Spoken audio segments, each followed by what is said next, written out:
Chers élus de Dieu, que la grâce et la paix du Seigneur Jésus-Christ soit avec chacun de vous et soit sur chacun de vous pour la gloire de son nom. Nous sommes là pour continuer avec la suite de l'enseignement sur les savilles modernes. Les savilles modernes, nous avons déjà vu qui est Savile, la vie de Savile, la vie de Savile, au moins nous l'avons déjà découverte. On entend parler aussi des savilles modernes, avec les caractéristiques de leur vie, ce qu'ils sont, tout, nous avons vu aussi. Donc aujourd'hui, nous sommes là pour continuer avec la suite des points sur les savilles modernes. Nous avons vu tant de points sur eux, de A jusqu'à Z. Et aujourd'hui, on va continuer avec le point AA pour finir sur le Seigneur Jésus-Christ, le veut, si le Saint-Esprit le permet. Avant tout, nous allons confier seulement entre les mains du Seigneur Jésus-Christ pour que lui-même puisse, pour que lui-même tienne la volette et les directives, les orientations, la présentation de ce moment et qu'il lui-même couvre seulement par son sang, par le sang du Seigneur Jésus-Christ, par ses boucliers de feu, par ses armes. Père, je te dédie, je te consacre ce moment. Je te prie de prendre le contrôle et la volette de ce moment. Ne nous déçois point du tout. Et Père Céleste, couvre-nous par tes miracles de feu, par tes boucliers de feu. Quelles sont les informations et les avertissements que Dieu nous a donnés? Alors Père, profite et saisis ce moment pour nous en donner, pour nous en prodiguer pour ta gloire.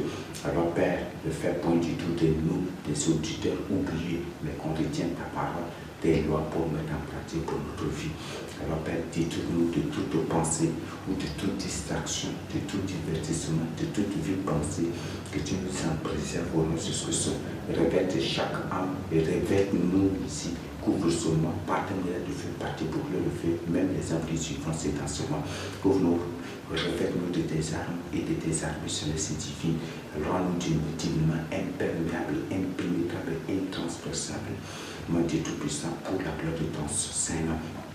Que toute flèche, toute balle, toute arme tirée contre nous soit brisée ou soit retourne, c'est qu'elle retourne contre l'auteur, contre celui qui a tiré pour la balle, mon Jésus-Christ.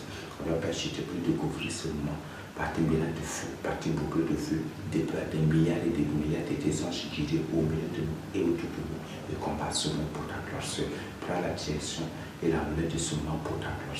Saint-Esprit, je te remets la direction de ce moment et à toi d'organiser et à toi de présenter ce que tu veux, car c'est toi qui dois nous enseigner toutes choses, c'est toi qui dois nous orienter et nous guider dans toutes choses. Je te remets officiellement la direction de ce moment, mais surtout ne nous déçois pas du tout, et surtout ne déçois pas du tout le Seigneur Jésus-Christ qui t'a chargé de cette mission précise, de cette mission précise, de cette mission dirigée, de cette mission de nous orienter, de nous enseigner, de nous prodiguer ta parole et tes visions, ce que tu veux pour être agréable au Seigneur Jésus-Christ. Surtout, ne nous déçois pas du tout et ne déçois pas du tout le Seigneur Jésus-Christ. Ô Seigneur Jésus-Christ, mon Dieu, tu m'as programmé ta parole, que je sois ta parfaite parole et tout ce que tu veux nous. Je partage avec les gens que tu les programmes, que tu implantes les tables de ta loi, les tables de ta parole, les tables de tes avertissements, de tes informations, de tes visions, de tes révélations, de tout ce que tu veux. Tu as pour l'humanité, que tu les implantes en moi, que tu les plantes en moi, et que ces choses soient révélées, exposées, que ces choses au fur et à mesure que j'ai partagé avec les gens pour ta grâce, c'est ce que je te prie. Amen. Nous avons dit que le thème c'est les savilles modernes. Les savilles modernes, comme nous avons vu, c'est des gens vraiment et sauvagement terribles. C'est des gens insupportables, des gens qui n'ont pas peur de faire face aux oins de Dieu. Les oins de Dieu sont des gens que le Seigneur a établis spécialement pour enseigner sa parole. Ce sont des gens que Dieu a établis. Les oins de Dieu sont des gens établis spécialement pour enseigner la parole de Dieu, pour prêcher la parole de Dieu, pour édifier, pour fortifier les âmes, pour ouvrir les yeux des âmes, pour délivrer des âmes, pour libérer des âmes. C'est ça la mission des soins de Dieu. Donc il y a un enseignement aussi que si le Seigneur permet, nous mettrons à votre disposition. Le thème de l'enseignement, c'est la différence qui existe entre un oint de Dieu, un établi de Dieu, et entre serviteurs de Dieu. Tous les enfants de Dieu sont des serviteurs de Dieu. Mais un œil de Dieu est différent des serviteurs de Dieu. Un établi de Dieu est aussi différent des serviteurs de Dieu. Et c'est vraiment, c'est une programmation ici de la part du Seigneur, parce qu'au CNM, il y a une organisation bien établie. Il y a des séraphins, il y a des chérubins, il y a des séraphins, il y a des archanges, il y a ceci, et c'est comme c'est cette même organisation que nous avons établie. Mais si tu n'es pas une personne qui craint Dieu, si tu n'es pas un sage du Seigneur, un homme de Dieu, si tu n'as pas vraiment cette révélation, tu ne vas rien du tout comprendre. Et quand celui qui a reçu c'est un homme de Dieu, celui qui a reçu cette vision, ou peut-être, ou celui à qui le Seigneur lui révèle ces choses, si tu partages avec toi-même, tu ne vas pas croire, parce que tu n'as pas cela et tu ne vas pas du tout croire et tu ne croiras pas du tout. Mais le jour où le Seigneur te fera grâce, peut-être que tu vas croire aussi. Donc, ce sont des informations. Donc, les saints modernes, c'est des gens qui n'ont pas peur de s'opposer aux hommes de Dieu ou à ceux que le Seigneur a établis. Donc, vous, par exemple, j'ai reçu une onction d'enseigner la parole de Dieu, n'est-ce pas? Mais lui, il s'est fait passer. Ça fait des choses différentes. Ça fait des choses différentes. Lui, c'est lui qui s'est fait passer, ou ce sont les hommes qui l'ont établi passer. Alors que moi, particulièrement, le Seigneur m'a établi pour prêcher sa parole, pour annoncer sa parole, pour enseigner sa parole, pour fortifier, pour ouvrir les yeux des hommes, pour édifier des hommes et pour préparer des hommes pour l'enlèvement. Telle est la mission du premier témoin, de même que la mission du deuxième témoin. Donc c'est ça, c'est sa mission. Et lui, c'est lui de son côté, le salut moderne de son côté, lui s'est fait passer, lui s'est auto-proclamé passer, où il est établi passer par des hommes, ou peut-être prophète ou diacre, ou ceci, cela. Mais quand une de Dieu prêche la parole qui est la vérité, annonce la vérité des choses, et c'est ça même, s'il commence par étaler, même c'est ça, étaler, je ne sais pas, ce qui est même sa mission, c'est les paroles, des choses que le Seigneur nous révèle, ou des enseignements que le Seigneur nous révèle pour le prêcher, lui va être catégorique. L'exemple palpable, c'est Samuel avec Samuel. Samuel, c'est un sacrificateur. Et vous savez bien que c'est le sacrificateur qui détient la loi, c'est le sacrificateur qui interprète, qui enseigne la loi, qui prêche la loi, c'est le sacrificateur qui décortique la loi, qui explique la loi, c'est le sacrificateur qui comprend tout. Et Saül, il s'oppose à Samuel, il dit, moi j'ai observé la loi de Dieu. Et Saül, en tant que sacrificateur, lui dit, toi tu n'as pas observé la loi, tu as désobéi. Et lui dit, moi j'ai observé, j'ai fait ceci. Vous voyez. Donc les Saül modernes aussi sont comme ça. C'est des gens qui terribles, des gens qui s'opposent aux hommes de Dieu, qui s'opposent à ceux-là que le Seigneur a établi spécialement pour enseigner la parole de Dieu. Et on trouve que les deux témoins sont des sacrificateurs aussi. Et deux témoins sont en sorte des vrais sacrificateurs. Par exemple, vous prenez Moïse. Moïse, c'est un sacrificateur vrai ou faux. Il a offert des sacrifices. C'est lui qui a oint Aaron, et pour oindre Aaron, c'est lui qui a offert les premiers sacrifices pour Aaron et pour ses fils. C'est lui qui a offert le premier sacrifice pour l'expiation d'Israël, et c'est lui qui a fait tout, n'est-ce pas? Lui-même, il est de la famille de Lévi, n'est-ce pas? C'est lui-même, il est même un sacrificateur. Et on prend Élie, lui-même c'est un sacrificateur. Je ne sais pas, il appartient à quelle tribu, mais lui-même il a offert un sacrifice. Et c'est le fait descendu du ciel, c'est sur le sacrifice, n'est-ce pas? Et c'est ce qui était passé. Et là, c'est vraiment miraculeux, c'est vraiment fort. Donc, les deux témoins sont des sacrificateurs.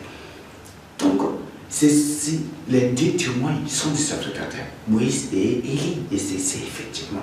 Et quand le Seigneur vient de me révéler encore, de me communiquer quelque chose de vraiment remarquable, même si je partage beaucoup d'incrédules, vont continuer toujours par s'en-dessus pour continuer toujours par s'en-dessus davantage.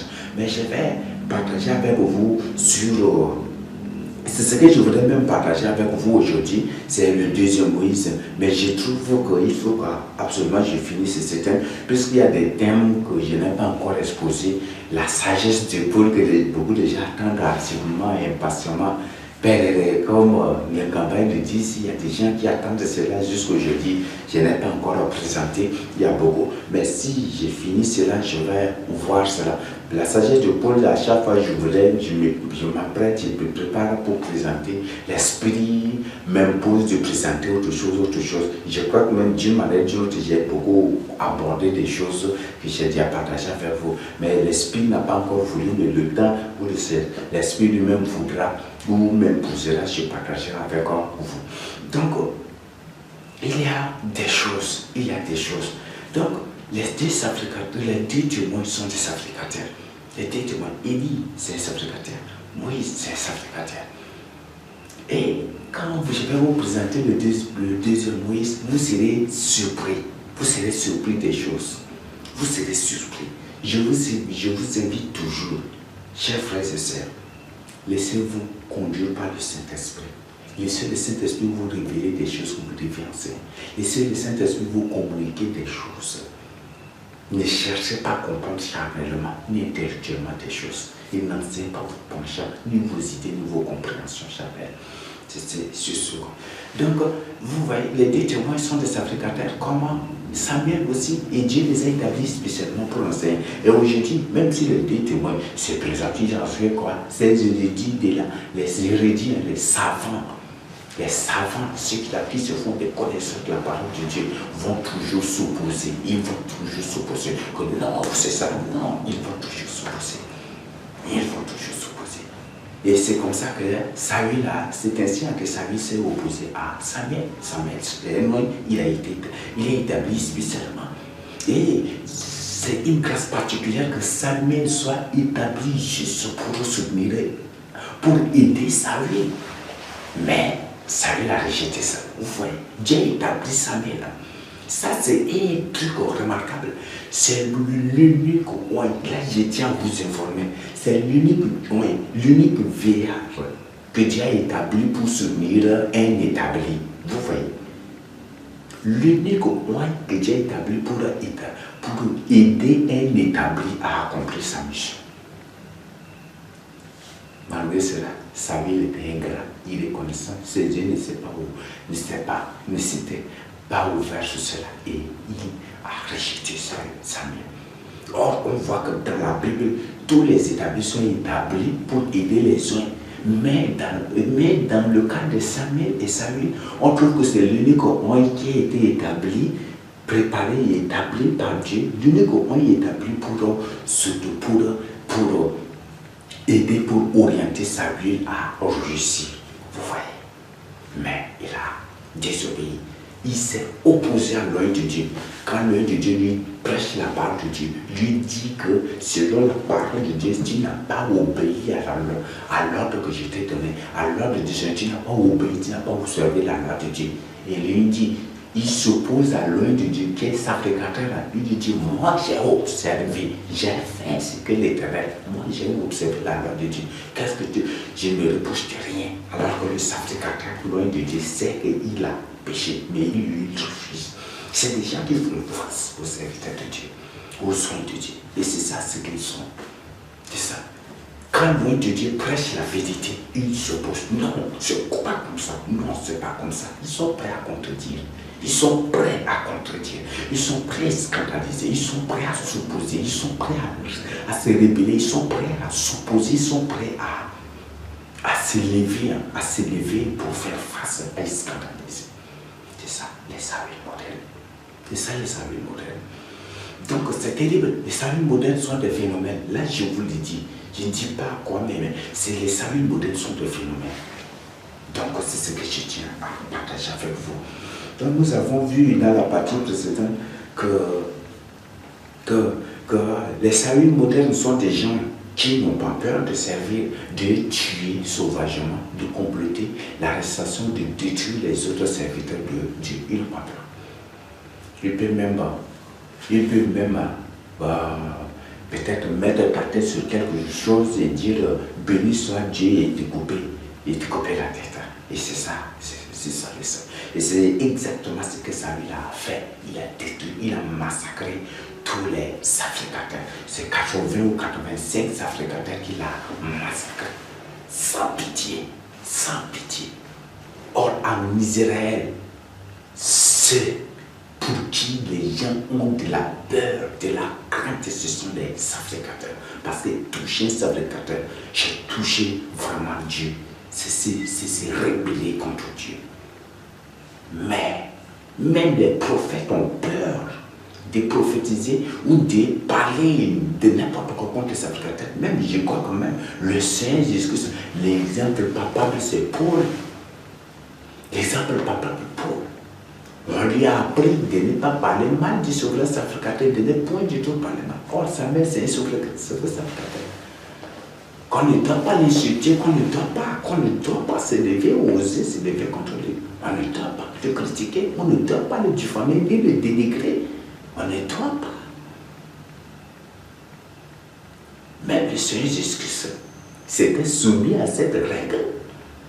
Parce que c'est le souverain sacrificateur. Les classes des sacrificateurs sont des gens, c'est des gens qui établissent des serments pour le peuple et par Dieu. Mais ces gens n'ont pas peur. Samuel n'a pas du tout peur des sacrificateurs. Même du souverain sacrificateur. Il s'est levé. Pourquoi? Allez. Et puis, toi, lève-toi, prends ton épée. Et c'est son serviteur, celui qui élevait un peu. C'est trop bon, il s'était levé. Puis il les a tous tués. Vous voyez ça? Quand il a donné l'ordre, est-ce que les enfants disaient, les Juifs qui étaient là, est-ce qu'ils avaient obéi? Ils avaient refusé, n'est-ce pas? Il a donné l'ordre, massacrez-les. Aucun Israélite s'est approché de sa prière. C'était tous retirés, ils ont désobéi alors. Dieu, parce que toucher sa fréquentation, c'est se lever contre eux. C'est se lever. C'est la pire rébellion contre Dieu. Les Israélites ont compris, ils ont refusé, ils ont désobéi à cet ordre-là. Lisez, vous allez découvrir. Mais c'est son serviteur qui s'est élevé, c'est celui-là, qui a pris les brebis et les a massacrés. Et je crois que certainement, Saül l'a béni pour ce qu'il a fait. C'est soi-disant serviteur de Dieu, c'est soi-disant prophète, ou c'est soi-disant tous ces gens-là n'ont pas peur de s'élever contre les vrais sons de Dieu. Ils n'ont point du tout peur d'insulter, de critiquer, de provoquer, de tendre des pièges. Saül a tendu des pièges à Samuel.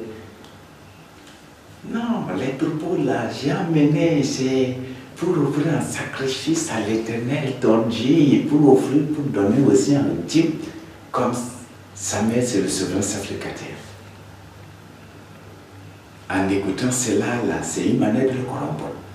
Pour que Samuel, en voyant cela, non, là, je vais avoir des beaux morceaux, des bons morceaux, je vais manger bien grasse. Parce qu'en offrant un sacrifice, j'aurai ma part là. Et comme ils vont offrir un sacrifice, ça va être pour moi. Et c'est une manière de corrompre Samuel. Samuel dit, écoute, arrête. Écoute la parole de Dieu. Samuel a arrêté. Tu vois? Les Samuel modernes sont des phénomènes. Ce sont des terribles gens. Des gens qui cherchent toujours à corrompre les autres. Ce sont des gens corrompus qui veulent corrompre les autres. Ils n'ont pas peur de s'élever contre les hommes de Dieu. Et tous les hommes de Dieu, d'une manière ou d'une autre, sont des sacrificateurs. Cherchez, je vous renvoie, je ne vais pas vous citer, mais je vous invite à chercher vous-même les 24 veillants dans la Bible. Et tous les 24 veillants dans la Bible, plus ou moins, sont pour que ce sont tous des sacrificateurs. Je vous invite à cette recherche et vous allez découvrir. Vous-même, vous allez découvrir. Et vous serez surpris par beaucoup de choses. Donc, c'est ce que j'ai dit à partager avec vous. On trouve que ce sont comme des sacrificateurs. Les soins de Dieu dans la Bible. La majorité des soins de Dieu. Tous sont des sacrificateurs. Et c'est de leur bouche que les gens reçoivent. C'est la bouche des sacrificateurs. Les enfants disaient parlent pour consulter. Ce qui fait que jusqu'aujourd'hui, Israël est corrompu parce que ce sont les sacrificateurs. Les souverains sacrificateurs, les sacrificateurs, ce sont ces gens-là qui ont maintenu Israël jusqu'aujourd'hui dans la malédiction. qui ont empêché les Juifs d'accepter le Seigneur Jésus-Christ. Oui, ce sont les sacrificateurs. Si les sacrificateurs décident aujourd'hui, acceptons le Seigneur Jésus-Christ, tout Israël va accepter le Seigneur Jésus-Christ. Parce que les sacrificateurs détiennent la loi, comprennent, connaissent la loi. Et le Seigneur a dit que c'est de leur bouche-là que les enfants d'Israël doivent venir pour consulter sa parole, pour recevoir sa parole. C'est à cause de ça que tous les Israélites tous les Juifs aujourd'hui sont soumis aux sacrificateurs. Et c'est ce que les sacrificateurs disent là, qu'ils sont. Et ça fait comprendre déjà que Élie, le deuxième témoin, c'est un sacrificateur. Là, c'est une information. C'est Élie, c'est le deuxième sacrificateur. C'est le deuxième témoin, c'est un sacrificateur. Et là, c'est un lévite ou un sacrificateur. Et vous allez voir. Ça va être oui. Et le Seigneur va agir ainsi. Et le Seigneur va surprendre. C'est une information que je vous donne. Et vous-même, vous allez découvrir aussi. Surtout vous qui doutez, vous allez découvrir, comprendre toutes ces choses. Tous les hommes de Dieu sont des sacrificateurs. Et les sacrificateurs sont les mieux écoutés. Les mieux écoutés. C'est à cause de ça que jusqu'aujourd'hui, ils étaient dans l'esclavage. Israël, jusqu'aujourd'hui, n'a pas accepté. Si Israël, jusqu'aujourd'hui, n'a pas accepté que dans sa vie, c'est à cause des sacrificateurs. Parce que c'est de la bouche des sacrificateurs, accepter d'abord. Si les sacrificateurs leur disent accepter, c'est en ce moment qu'ils vont accepter. Si les sacrificateurs disent non, c'est pas comme ça, ils vont toujours continuer dans l'aveuglement. Ça, c'est ça. Donc, c'est des gens qui n'ont pas peur de s'opposer aux soins de Dieu. Et tous les soins de Dieu sont des sacrificateurs. Il n'a pas peur. Vous voyez, c'est terrible. Tu dis, moi je suis passé formé d'éthique. Établi par des hommes ou peut-être, il dit t'opposes à l'un de Dieu, aux enseignements révélés par Dieu. Tu t'opposes à l'un de Dieu, aux visions, aux révélations, aux choses que Dieu révèle à l'un de Dieu. Comme Matthieu l'a sauvé. Quand Samuel s'était opposé, est-ce qu'il était sauvé? Samuel l'a rejeté. Samuel n'était plus parti vers lui. Samuel, je dis, Samuel l'a rejeté. Il n'était plus parti vers lui. Samuel l'a sauvé. Était mort sauvagement. C'est l'unique personne la plus privilégiée qui a pour moyen comme secours. Or, ce sont les établis qui aident les autres. Mais dans le cas de Samuel, on trouve que c'est un moyen qui est établi pour aider Samuel à accomplir cette mission. Vous voyez, c'est l'unique personne privilégiée, malheureusement. C'est la personne la plus têtue, la plus désobéissante, la plus rebelle, la plus incrédule, la plus endurcie, la personne qui doute sur tout et qui croit savoir connaître comprendre tout, alors que c'est une personne mal informée, ignorante, désobéissante, c'est une personne qui ne possède point du tout la parole de Dieu, comme la Bible l'a dit. Vous voyez, c'est terrible. Nous continuons. Donc, au point AA, tous les Saül modernes sont des gens qui ont de mauvais conseils à leur disposition. Tous les Saül modernes sont des gens qui ont de mauvais conseils à leur disposition. Et ces conseils, ce sont des conseils impies, mais qui font apparence, qui font bonne apparence avec eux. Oui. Si tu as des mauvais conseillers, tu deviendras aussi mauvais. Tu seras aussi mauvais. C'est ça. Et c'est à cause de ça que David a dit qu'aucun pécheur, aucun menteur, aucun mauvais conseiller, aucune mauvaise personne, aucune personne qui n'observe pas la loi de Dieu ne sera à côté de lui. Parce qu'il sait ces choses-là. Même ça, Salomon a dit non, que si un roi a des mauvais conseillers, lui aussi deviendra mauvais. Il est le méchant du roi et il deviendra oui, et il pratiquera la justice. Et on voit que ce sont les mauvais conseillers qui ont été aussi. On trouve même aussi que lorsque Saül poursuivait David, ce sont ces mauvais gens. Non, nous avons vu David quelque part, il dit, et il vient sur eux là qui excite encore Saül contre ta fille. Et Saül trouve cela bon. Et qu'est-ce qu'il a dit? Béni soit l'Éternel. Que l'Éternel vous bénisse de ce que vous avez pitié de moi. est-ce que vous avez pitié de moi pour dénoncer mon ennemi David? Vous voyez, est-ce que David est son ennemi? Et dit David qui a levé la main contre ma maison, contre moi. Est-ce que David a levé la main contre un roi, s'est comploté ou s'est rebellé? Est-ce que David a fait cela? Vous voyez, c'est terrible, c'est terrible.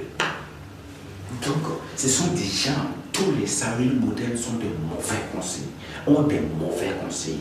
Je t'informe, si tu as des personnes, si tu as une personne qui t'influence négativement par de mauvais conseils, par de mauvais propos, par de mauvaises paroles, tu deviendras aussi comme lui, tu seras mauvais. Et c'est comme ça, c'est ça le piège. David a dit que lui là, aucune personne qui n'observe la loi de Dieu, aucun méchant ne restera devant lui et ne restera devant lui. Qu'il va les exécuter. Lui, pas de les exécuter carrément. Et toi, quelle est ta décision? Vas-tu continuer par suivre les mauvais conseils? Parce qu'ils t'ont aidé à avoir cela, à obtenir cela, à te mettre à l'aise, à faire ceci, à faire cela. Ou peut-être ils t'ont aidé à être riche, à être ceci, à être ceci. Tu vas continuer toujours par les aider, par les écouter. C'est ta décision. À toi maintenant de décider, à toi maintenant de voir. Mais tous les Samuel modernes ont des mauvais conseillers à leur disposition. Et ce sont ces mauvais conseillers qui les incitent, qui les excitent, qui les poussent, qui les encouragent davantage dans le mal, dans la méchanceté, dans la désobéissance à l'ordre de Dieu, dans la rébellion, dans la petitesse. Ce sont les mauvais conseils qui les entraînent, qui les poussent, qui les excitent à toutes ces choses-là, qui les manipulent même. On voit par exemple Abner. Abner était là. Abner, c'est le général. C'est lui le chef de l'armée de Samuel. C'est à cause de ça que lorsque Samuel était mort, Abner s'était retourné vers le fils de Samuel pour l'établir. Et puis c'est que Abner était là. On voit Abner. Un mauvais conseil. Abner qui voyait toutes ces choses-là, Abner n'a rien dit, mais il hésitait plutôt. Il poursuivait. Non, c'est mon roi, je n'ai pas le souvenir. Oh, au lieu de dire, oh mon roi, David là nous a aidés. Il était capitaine général, il était capitaine ou commandant de notre armée, c'est lui qui nous a sauvés. Il devait même reproduire ses conseils, il devait même, en tant que chef de l'armée, il devait faire cela, défendre David. Est-ce qu'il a fait? Non. Pour chercher, pour avoir davantage de grades et de richesses. Il dit non, roi, moi je suis Abner, je suis là. Allons. David là, c'est comme un enfant de rien. Allons. Et c'est lui qui excitait même Samuel à ces choses. Vous voyez, c'est terrible. Nous continuons. Tous les Samuel modernes, ce sont des gens qui cherchent à corrompre les autres. Ce sont des gens qui cherchent et qui veulent toujours, qui tentent toujours de corrompre les autres. Samuel de la Bible a tenté de corrompre Samuel. Après sa désobéissance, il a tenté de corrompre Samuel, n'est-ce pas? Dans 1 Samuel 15. Samuel a dit, arrête. Écoute la parole de Dieu. Voilà. Aujourd'hui, les Samuel modernes. Non. Mais fais comme si tu n'as rien vu. Et pourquoi tu parles de cela? Pourquoi? Il veut toujours corrompre les vrais hommes de Dieu. Quand Dieu révèle quelque chose à une main de Dieu, pour dire, pour prêcher, peut-être pour présenter. Non, pourquoi tu as dit cela? Non, pourquoi? Tu dois faire comme tu n'as rien vu. Tu dois faire. Non. Les hommes de Dieu ne sont pas de n'importe qui. Ce sont des sages, ce sont des vieillards de Jésus, des gens que le Seigneur a doté d'une sagesse merveilleuse, d'une sagesse remarquable. Ce qui scandalise, ils savent. Ce qui ne va pas scandaliser, ils connaissent aussi. Ils savent tout. Le Seigneur révèle tout, leur communique tout. Et ils ne font que la volonté de Jésus. Mais les Samuel modernes sont des gens qui sont prêts à corrompre. Non, fais comme si tu n'as rien, et puis tu fais, voilà, bref. C'est des gens qui sont toujours à corrompre les autres. Les Samuel modernes cherchent toujours à corrompre les autres. Peut-être te donner l'argent pour te corrompre, peut-être te donner de faux conseils, de fausses idées. pour te corrompre, pour te détourner de la voie de Dieu, peut-être te pousser à faire ce que tu ne dois pas faire pour te détourner de la voie de Dieu. Pour être dans leur rébellion contre Dieu comme eux. Et c'est ça leur but et leur objectif. Et c'est seulement si Samuel disait non, les moutons, comme si c'est pour les dîmes là, c'est bon, Dieu a bien agi. Et si Samuel acceptait ces choses, si Samuel touchait ces choses, Samuel aurait Samuel, et Samuel allait être dans la rébellion de Samuel. Et Samuel, automatiquement, en touchant ces choses, en offrant ces choses en sacrifice, en goûtant la chair, ou en mangeant la chair, ou en prenant ces choses, ou en acceptant ces dîmes, directement, il devient aussi une personne vouée à l'interdit. Une personne vouée, dévouée par interdit. Et c'est terrible. Et c'est terrible. Et Samuel va pédir aussi sauvagement comment Samuel. Et Samuel, en tant qu'homme de Dieu, il dit arrête, ce n'est pas pour tes viandes, ce n'est pas pour tes dîmes que je suis là. Écoute la parole de Dieu. Et j'ai te dit, vous voyez ça. Et oui, je dis, les Samuel modernes veulent toujours corrompre les serviteurs de Dieu. Il y a des gens là qui sont là pour te corrompre, ils veulent te donner les dîmes. S'il y a dîmes là, de mettre dans la caisse là, ils ne vont pas donner. Mais ils veulent plutôt t'envager, ou ils veulent plutôt te remettre main en main pour que tu vois que c'est eux qui te donnent la dîme. En fait, que pour cela, tu manifestes, tu les vois différents des autres, et c'est une manière de te corrompre.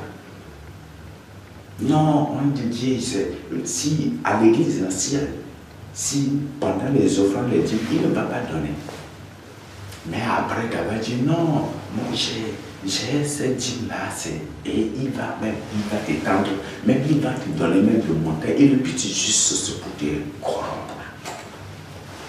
Les saluts modernes sont des gens stratèges, ce sont des stratèges, ce sont des cerveaux, mais ce sont des cerveaux charnels. Et ce qui fait qu'ils sont des insensés, et quand ils font quelque chose, ils agissent comme des enfants. Les sagesses, c'est comparable au comportement des bébés, des enfants, aux yeux des soins de Dieu. Quand ils se voient vraiment sages, quand il y a quelque chose, au lieu de faire, ils veulent toujours se montrer aux soins. Et le but, c'est pour te corrompre. Pour que non, lui, il a tant beaucoup de dîmes, il faut que je l'établisse diacre. Lui, il a tant beaucoup de dîmes, il faut que je l'établisse à côté de moi. Lui, il a tant beaucoup de dîmes, lui, il a vraiment, il est comme. Même là, celui-là qui chante et en chantait, il faut qu'on voit seulement l'œil de Dieu. Et le but, c'est pour. Est-ce que tu chantes? Est-ce que tu loues le Seigneur Jésus pour être agréable à l'homme? Est-ce que tu donnes les dîmes pour être agréable à l'homme? Faut voir. Les saluts modernes sont des gens terribles. Ils sont des gens terribles. Donc tout ce qu'ils font là, c'est juste pour corrompre seulement. Corrompre. Non, il donne beaucoup de dîmes, il faut que je le nomme quelque part. Lui, là, il faut que je fasse ça. Non, lui, là, il donne beaucoup de dîmes, mais comme il est en train de pécher comme ça, il faut que je ferme mes yeux, je ne dise rien. Et c'est comme ça. Même un pasteur a dit. Un pasteur a dit clairement, c'est un truc public, que non, lui, là, il donne beaucoup de dîmes à celui le poumon, le cœur de l'église. Nous ne devons pas les dénoncer, mais nous devons fermer les yeux. Le type faisait quoi? Le type donnait beaucoup de dîmes et sortait avec toutes les sœurs de l'église et commettait toutes les bêtises possibles à l'église. Et il donne beaucoup de dîmes et il sort avec les filles, les femmes des autres de l'église aussi. Et les gens venaient se plaindre devant les pasteurs. Les gens, les conseils ou ces conseils d'anciens ou de trucs, ils se sont réunis. Et c'est là qu'ils ont décidé que non, c'est lui le cœur de l'église. Donc ils doivent fermer les yeux et ils doivent plutôt reprocher, intimider, menacer et conseiller certains là aussi. Vous voyez? Donc, toi qui es Yama, tu donnes peut-être 100 francs comme dîme par mois, ils vont te menacer. Toi qui donnes peut-être 75 francs par mois comme dîme, ils vont t'intimider. Et toi qui donnes peut-être 10 000 francs par mois, ou peut-être 20 000 ou 50 000 ou 100 000 par mois, ils vont te conseiller. Non, c'est comme ça, comme ça, comme ça. Vous voyez, ce sont des œuvres. Et les saluts modernes là, c'est pas des gens, c'est pas vraiment, c'est terrible. Et c'est comme ça qu'ils ont fait pour avoir les gens. Ils donnent beaucoup de Dieu. Dieu de 1 million, de 2 millions, de 3 millions. Mais le but, c'est pour commettre des bêtises de toute forme, de n'importe quoi. Et toi, ouais, de Dieu, comme c'est lui qui fait cela, il faut que. Et il veut que toi, tu fermes les yeux sur cela. Ça, c'est impossible. Et c'est comme ça qu'ils ont fait pour corrompre beaucoup de soi-disant serviteurs de Dieu. C'est terrible, hein? Ce sont des gens qui ont toutes les stratégies de corruption, de corrompre les gens, les autres. Les vrais serviteurs de Dieu, les vrais sont de Dieu. Faites vraiment attention. Nous continuons. C'est l'unique œuvre, je vous dis, le Saül de la Bible, c'est l'unique personne qui ne sait pas faire la différence entre ce qui est voué à l'interdit et entre ce qui est voué à l'interdit et une guerre simple. Et aujourd'hui, les soi-disant serviteurs de Dieu sont comme ça aussi. Saül ne sait pas. Dans la Bible, la loi sur le voué à l'interdit, c'est autre chose. Mais l'ordre que Dieu donne dans sa souveraineté, c'est autre chose aussi. Mais Saül ne sait pas faire la différence entre ce que vous l'interdit et une guerre simple. Aller dévouer un peuple à l'interdit et aller dévouer un peuple à l'interdit et aller exécuter sur un peuple. Ça, là, Saül ne connaît pas. D'ailleurs, même beaucoup de lieux leur posent la question, quelle est la différence entre ce qui est voué à l'interdit, ce qui est voué à l'interdit, ce qu'on doit vouer à l'interdit et une guerre simple. Ça là, si on pose cette question à certains, je crois qu'ils ne seront pas en mesure d'expliquer. Mais ce n'est pas pour vous accuser, ce n'est pas encore total. Vous pouvez reprendre votre méditation de la page de Dieu, vous allez découvrir ces choses-là. Donc ce que voué à l'interdit doit être un pays voué à l'interdit. C'est un pays là où on doit tout brûler, tout détruire. Les hommes, les femmes, les animaux, les arbres, tout ce qui s'y trouve là doit être exécuté, exterminé et brûlé. C'est ça ce qui est voué à l'interdit. Et on ne doit y prendre rien. Et c'est un pays où on ne doit faire aucun butin. On part en guerre, on fait des dépenses pour aller en guerre, on extermine tout. Et on ne doit rien. Même l'eau là, c'est difficile de prendre l'eau là parce que c'est tout ce qui s'y trouve, c'est voué à l'interdit. Et si tu touches quelque chose là seulement pour manger, pour goûter ou pour rentrer, tu es aussi voué à l'interdit, tu dois être exécuté. Tandis qu'une guerre simple, tu pars, vous partez, vous vainquez l'ennemi et tous ces butins, vous devez, tous ces biens là, vous pouvez ramasser pour rentrer. Ces bœufs, ces moutons, ces tigres, tout l'or, l'argent, tout d'abord, vous pouvez prendre et vous devez prendre pour rentrer. Ça, c'est une guerre simple. Mais une guerre ordonnée par Dieu, où le peuple, où le pays est voué à l'interdit, c'est une guerre au cours de temps, à la fin duquel on ne doit rien prendre du tout, on doit tout exterminer, tout détruire. Ça là, Saül ne connaît pas, ne sait pas faire cette différence. Et aujourd'hui, on a deux choses.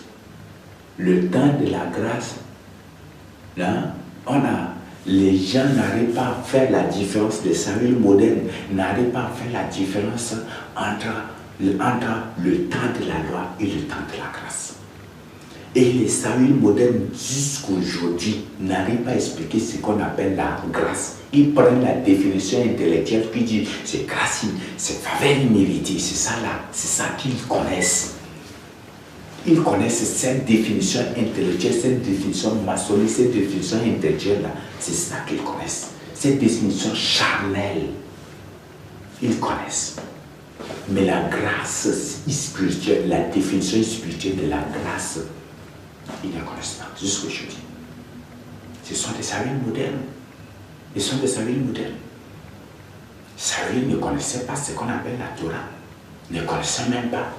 ne connaissaient pas les ordres de Dieu, ne connaissaient pas la parole de Dieu, ne connaissaient pas les recommandations des hommes, les recommandations de Dieu, ils ne connaissaient pas, ils ne savaient même pas faire la différence entre ces choses. Et aujourd'hui, les saviles modernes n'arrivent pas à faire la différence, n'arrivent pas à comprendre ou à définir ce qu'on appelle la grâce selon la Bible. Mais quand il dit là, c'est la définition du dictionnaire, la rousse là, ou de rebelle, faveur immérité, c'est la première définition là. C'est cette définition là qu'ils prennent pour braquer. Que c'est ça la grâce. C'est terrible. Ça c'est terrible. C'est ça les saluts modernes. Et si vous suivez ces chances-là, vous périrez sauvagement comme eux. Et vous finirez sauvagement comme eux. Vous serez détruits sauvagement comme eux. Et c'est là où ils vont intégrer en affaire, vous allez atterrir. Tous ceux qui suivent les saluts modernes finiront comment eux. C'est terrible. Tous les saluts modernes n'arrivent pas à faire la différence entre la loi, entre la parole de Dieu, entre les ordres de Dieu, la souveraineté de Dieu même. Ils n'arrivent pas à faire la différence. Ils ne comprennent tout. Ils ne comprennent rien du tout. Ils ne savent rien du tout. Ils prétendent savoir des choses. Tous les saluts modernes sont des gens, sont des ignorants. Première information, sont des gens mal affermis. Deuxième information, sont des rebelles. Troisième information, quand même ce sont des politiciens. Et ce sont des imitateurs. Des gens qui font le suivi simplement. Des gens qui au moins sont hindous, mais qui sont des gens désignorants, des mal affermis. Ce sont des gens qui confondent tout. Sixième information, qui mélangent tout. Septième information. Ce sont des terribles, je crois que j'ai déjà partagé au fur et à mesure, il y a beaucoup de choses que nous sommes en train de découvrir aussi. Donc nous continuons. Tous les saluts modernes sont des trompeurs. Ce sont des trompeurs. Par exemple, on prend l'exemple de Saül dans la Bible. Il a trompé David au sujet de sa fille. Il dit qu'il va, c'est qui sa fille là, c'est Mira, ou c'est qui, que s'il le sert fidèlement, qu'il va donner sa fille là, hein, qu'il va lui donner sa fille là en mariage, n'est-ce pas? David, quand il a entendu, moi, là j'ai une grâce particulière d'être gendre du roi. Il s'était voué à travailler sauvagement, bougrement, comme Jacob l'a fait aussi chez là-bas pour avoir une femme. Il s'était mis à travailler. Et à la fin, qu'est-ce qui s'est passé? Jacob a pris juste la femme, la fille là, il a donné en mariage à une autre femme. David était déçu. Et comme c'est le roi, tu ne peux pas lui porter plainte, tu ne peux pas te plaindre devant lui, tu ne peux pas oser. Il a gardé juste le cheval, il est resté, mais crispé, déçu, mais quand même attristé, en colère un peu aussi contre sa vie, parce que tu as servi pour une femme, on prend la femme, on donne à une autre personne. Jacob même, quand il avait servi c'est pour la chaîne, et quand il a donné Léa, est-ce qu'il n'a pas manifesté son mécontentement? Est-ce qu'il n'a pas manifesté sa frustration? Est-ce qu'il n'a pas manifesté sa tristesse, sa colère? Est-ce qu'il n'a pas manifesté? Il a manifesté. Et c'est la même chose. Mais David l'a fait sagement parce que ça a affaire à un roi. Et le roi est souverain. Il a le droit de vie et de mort sur toi. Donc, lui, il a vu cela, il a étudié tous ses parcours, il s'est dit seulement. Il n'a pas agi. Mais quand même, sa colère là, lui-même, il a géré à son niveau, sa déception, les dépressions, peut-être les stress, les trucs, tout cela là, lui-même, il a géré à son niveau. Et après, le Seigneur, et lui-même, et par la prière de Dieu, que c'est Thomas le Seigneur, et le Seigneur l'a aidé. Et après, David, Saül va revenir encore. Pour dire, voilà. Et maintenant, là, Saül va... Saül va avoir peur, bon, il va avoir honte. Parce qu'il veut directement dire à Saül que bon, il faut encore faire ceci et puis je vais te donner ma fille là. Il a déjà honte et il ne veut pas. Donc, qu'est-ce qu'il fait? Il a trouvé une bonne alternative, passer par ses serviteurs. Et il va envoyer ses serviteurs de venir. Hey, le roi a dit que si tu pars, tu attaques les Philistins, si tu amènes 100 brebis là, tu seras qu'il va te donner sa fille, Michal. David n'a pas du tout recouru à ces chefs, mais ils ont insisté, Et peut-être, certainement, ils ont insisté en jurant. Et c'est à cause de ça que David a recouru que ça, c'est bon. Ça va être certain, ça va être sûr. Et après, David va répondre et il va directement rapporter la réponse à Samuel. Et Samuel va demander que ce qu'il est sincère et David va partir. Et c'est à ça. Et même le mariage de David avec Michal, c'était aussi un mariage de piège. Juste une manière de surveiller, de contrôler strictement David. De mettre dans un lieu sûr, de l'établir dans un lieu sûr pour mieux le maintenir et enfin d'en finir avec lui au moment opportun. Mais Dieu va te le sauver. Dans tous les saluts modernes sont des trompeurs. Ils sont des trompeurs. Ils vous trompent ici, ils vous trompent ici. On trouve que ce sont tous des manipulateurs, ce sont des menteurs. Ils vous mentent pour vous piller, ils vous mentent pour avoir des dîmes, des offrandes, ils vous mentent, ils vous manipulent pour vous avoir en masse dans leur soi-disant temple. Et le but, c'est pour vous drainer, vous canaliser à l'enfer. Ce sont des manipulateurs. Ce sont des manipulateurs. Je vous dis, tous les saluts modernes sont des terribles manipulateurs, sont des terribles trompeurs, sont des terribles menteurs. Ils n'ont pas peur de mentir. S'ils n'ont pas peur de jurer au nom du Seigneur Jésus-Christ, s'ils n'ont pas peur de jurer avec le nom du Seigneur Jésus-Christ, s'ils n'ont pas peur de jurer au nom de Dieu, s'ils n'ont pas juré, n'ont pas peur de faire ceci, de faire, s'ils n'ont pas peur de faire cela, qu'est-ce qu'ils font? De quelle peur auront-ils de manipuler ou peut-être de mentir ou de tromper les gens? Le salut moderne, tout ce qu'il veut, c'est régner. C'est régner seulement. Avoir des gens en masse pour régner. Pour être vu, pour être glorifié, pour être vénéré et pour être célèbre, pour être reconnu, pour avoir des renommées, pour être adoré, pour être glorifié, pour être régné. Imposer une tyrannie subtile. Et c'est ça ce qu'il faut. Ces saluts modernes sont des gentilés. Les saluts modernes sont des gentilés. Ils font semblant d'ouvrir des ministères. Le but de ces ministères, juste pour être vu. Ah, lui aussi, c'est un pasteur, lui aussi, c'est un prophète, lui aussi, c'est un diacre, lui aussi, c'est